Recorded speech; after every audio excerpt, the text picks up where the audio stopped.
8h01, vous êtes sur Studio Kalita, comme chaque jour de 8h, 9h, c'est l'heure de l'actualité israélienne et internationale sur Studio Kalita. Vous pouvez nous suivre sur l'application, bien entendu, Studio Kalita, que vous trouvez sur Apple Store ou Google Play, et bien entendu aussi sur notre site studiokalita.com. Olivier Granilic au micro, très heureux de vous retrouver jusqu'à 9h. Le programme de cette heure d'actualité dans quelques instants, le premier journal. 8h15, nous recevrons le journaliste Michel Gerfinkel qui nous parlera de l'organisation américaine pro-israélienne l'AIPAC. 8h25, pas de Un jour notre histoire ce matin, à cause de maladie d'Eliana Gerfinkel. 8h35, ce sera l'heure de la revue de la presse et des médias israéliens. Et 8h45, nous recevrons notre dernier invité. Il s'agira de Bernard Musican de Paris qui nous parlera de Limoud, cette journée, ce week-end d'études qui est organisée en France. Nous commençons par l'actualité israélienne et internationale. C'est un Premier ministre en pleine forme qui s'est présenté hier devant les membres de l'AIPAC, l'organisation américaine pro-israélienne.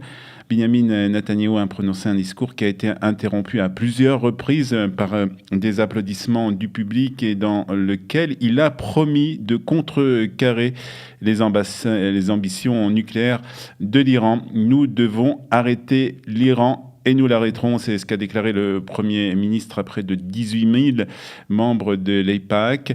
Benjamin Netanyahou a longuement aussi remercié le président Donald Trump pour son annonce le 6 décembre dernier dans laquelle il reconnaissait officiellement Jérusalem comme capitale d'Israël. Merci, président Trump, pour cette décision historique, a-t-il déclaré. Merci d'avoir annoncé une autre décision, celle de déplacer l'ambassade américaine de Tel Aviv à Jérusalem le jour de l'indépendance de l'État d'Israël, a ajouté le chef du gouvernement israélien sous un tonnerre d'applaudissements et une standing ovation du public. Benjamin Netanyahou et sa délégation doivent s'envoler ce matin pour New York où ils se rendront au siège des Nations Unies où se tient actuellement une exposition sur Jérusalem. Il participera aussi à une cérémonie en l'honneur de l'anniversaire du président de l'agence juive, Nathan Sharansky. Le Premier ministre a aussi profité de quelques moments, il va profiter encore de quelques moments de détente aux États-Unis avant de revenir en Israël où l'attendent plusieurs sujets épineux, la crise au sein de sa coalition. Tout d'abord, depuis Washington, Benjamin Netanyahou a envoyé un ultimatum à ses partenaires politiques, trouver une solution qui permette à ce gouvernement d'aller jusqu'à la fin de son mandat. Sinon, je convoquerai des élections anticipées, a-t-il déclaré. Hier, Moshe Kahlon, le ministre des Finances, est revenu sur ces menaces. Si le budget 2019 n'est pas adopté avant Pessah, le soir du Seder, je ne serai plus ministre des Finances, a-t-il annoncé. Les partis orthodoxes sont, eux, déterminés à ne pas valider le budget 2019 tant que la loi concernant l'exemption des Bachurei Yeshiva n'était pas adoptée par la Knesset. Le chef du parti Yahudut HaTorah, le Rav Litzman, a déclaré hier que Benjamin Netanyahou ne faisait aucun effort pour désamorcer cette crise et qu'il était intéressé par des élections anticipées. Selon lui, bien entendu, que Benjamin Netanyahou voulait d'élections anticipées. De leur côté, les ministres Shaked, Bennett et le ministre Aryeh Deri essayent de trouver un compromis qui permette donc de trouver une solution à cette crise. Et à son retour en Israël, Benjamin Netanyahou devra faire face aussi à un autre problème, celui des différentes enquêtes qui sont menées contre lui. L'étau autour du Premier ministre se resserre, en particulier depuis qu'un ancien proche du Premier ministre a signé un accord pour devenir témoin de l'accusation contre lui. Ce sont pas moins de 4 témoins qui ont signé un accord avec la police dans ces affaires présumées de corruption. Et le chef de la police a donné hier son avis sur cette méthode d'enquête.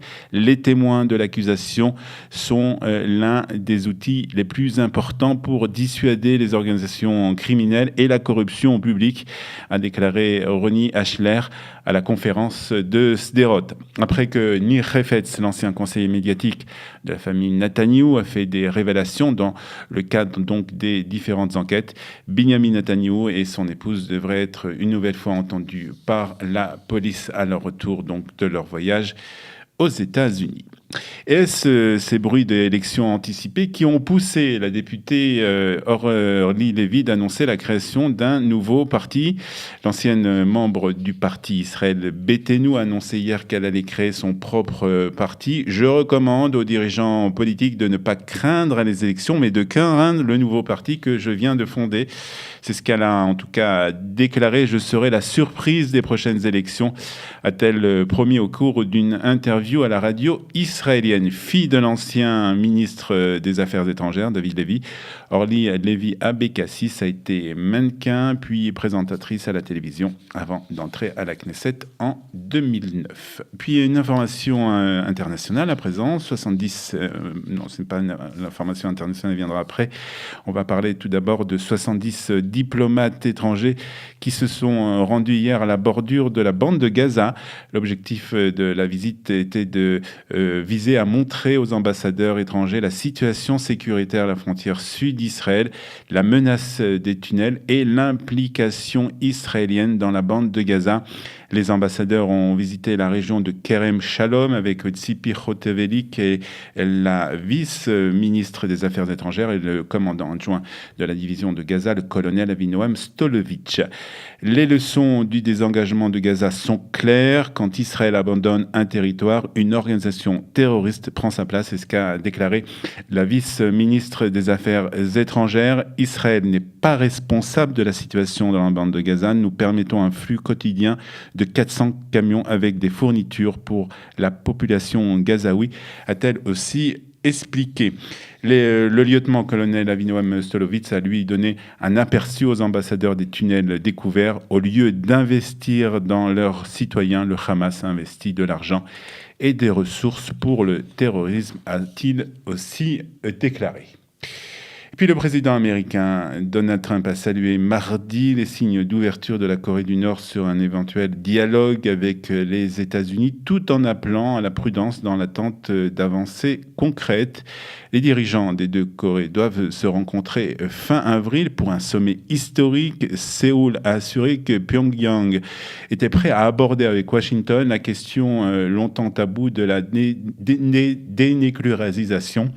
Interrogé sur ce rebondissement spectaculaire après des mois d'escalade verbale faisant redouter un affrontement armé, Donald Trump a jugé que les déclarations venues du Sud comme du Nord étaient très positives.